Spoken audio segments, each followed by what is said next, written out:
میرا خیال ہے پچھلی دفعہ بھی آپ کو شاید دکھائی تھی کہ 3 درجے ہیں اس کے، کہ اپنی ذمہ داری کے تقاضے پورے کرنا عدل ہے، اپنی ذمہ داری کے تقاضوں سے بہتر طور پہ پورے کرنا احسان ہے، اور کام کے تقاضے پورے نہ کرنا جو ہے وہ ظلم ہے۔ اگر ہم زیادہ تر جو ہے ہم میں سے جو ہے نا ہماری سوسائٹی جو ہے نا اس درجے پر ہے، کیونکہ ہمیں آگاہی ہی نہیں ہے۔ تو میں آج کہیں باہر گئی ہوئی تھی، سب واپس آ رہی اپنی بیٹی کے ساتھ، تو بہت شدید گرمی تھی سڑک پر، تو جو ٹریفک وارڈن بھی نہیں کھڑے ہوئے تھے، تو میں دیکھ رہی تھی کہ لوگ کوئی پرواہ نہیں کر رہے ہیں کہ ریڈ سگنل ہے یا نہیں ہے، اور ان کو ٹریفک وارڈن نہیں نظر آ رہا، اور گرمی کی شدت بھی ہے، تو دھڑا دھڑ وہ جائی جا رہے ہیں سگنل توڑ کے بڑے آرام سے، جہاں جس کو موقع مل رہا ہے، سوائے چند لوگوں کے کہ جو کھڑے ہوئے ہیں اشارے پر۔ تو ہم لوگ کیوں انتظار کرتے ہیں کہ ہمارے سر پر ڈنڈا ہو تو ہم اپنی ذمہ داریوں کو پورا کریں؟ ہمارے اندر یہ کیپیسٹی ہی نہیں ہے۔ آپ کو پتہ ہے کہ پھر یہ ایٹیچیوڈ جب ہم سڑک کے اوپر یہ دیکھ کے کہ ٹریفک وارڈن نہیں کھڑا اور ہم اشارہ توڑیں، تو یہ ہماری مینٹالٹی کون سی مینٹالٹی شو کرا رہے ہیں؟ یہ وہ مینٹالٹی شو کرا رہا ہے کہ ہم اپرچونسٹ ہیں، ہمیں جہاں بھی موقع ملے گا ہم وہاں پر غلط طریقے سے فائدہ اٹھائیں گے۔ یہ ہماری اس مینٹالٹی کو ٹارگٹ کر رہا ہے، اس مینٹالٹی کو ہٹ کر رہا ہے، کہ ہمارے اندر وہ احساس نہیں ہے کہ ہم اس چیز سے آگاہ نہیں ہیں کہ اللہ ہمیں دیکھ رہا ہے۔ ہم اس چیز کو زیادہ اہمیت دیتے ہیں کہ ایک پولیس والا کھڑا ہو جو کہ اگر ہم اشارہ توڑے تو وہ چلان کر دیں، ہمیں 100 200 400 روپے دینے کے خوف سے ہم اشارہ نہ توڑیں۔ تو یہ چیز ہم اپنے آپ کو دیکھ لیں کہ ہم کام کے کس درجوں کے اوپر ہم موجود ہیں۔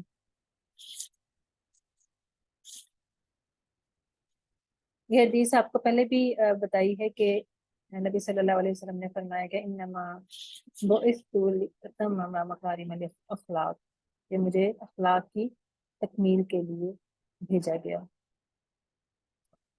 اور یہاں پر کیا ہے کہ اس سے ہم واقف ہے کہ انک لعلی خلق عظیم، کہ بے شک آپ اخلاق کے اعلیٰ درجے پر فائز ہیں۔ باوجود، اور یہ اگر ہم اس کے اوپر دیکھیں نا، یہ جو لکھا ہوا ہے حین وصف اللہ تعالی نبیہ الکریم لم یصفہ بحسبہ او نسبہ او مالہ او شکلہ مع انہ اجمل البشر بل قال وانک لعلی خلق عظیم۔ اس کا مطلب کیا ہے کہ باوجود کہ آپ صلی اللہ علیہ وسلم حسن حسب نسب اور شکل و صورت میں سب سے خوبصورت تھے، مگر اللہ تعالیٰ نے جب آپ کی تعریف فرمائی تو آپ کی شکل کی، مال کی، حسرت نسب کی تعریف نہیں کی، بلکہ آپ کے اخلاق کی تعریف کی گئی۔ اللہ تعالیٰ نے آپ کے اخلاق کے بارے میں یہ تعریف فرمائی ہے۔ تو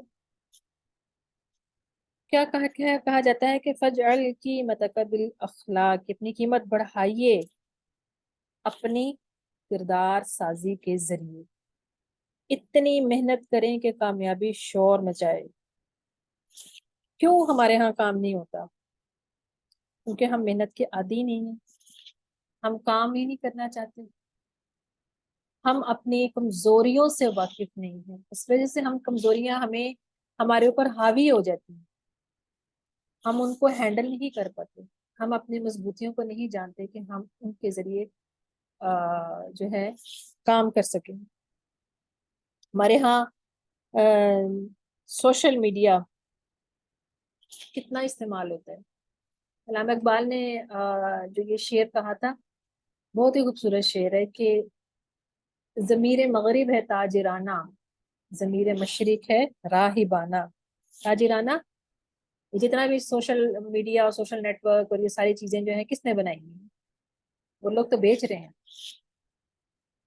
فری میں دے رہے ہیں، کتنی چیزیں فری میں دے رہے ہیں۔ اور ایک چیز ہمیشہ یاد رکھیں کہ جو چیز آپ کو فری میں ملے نا، ہم لوگ بہت خوش ہوتے ہیں کہ فلانی چیز فری ہے، فلانا گیجٹ فری ہے، فلانی ایپ فری ہے۔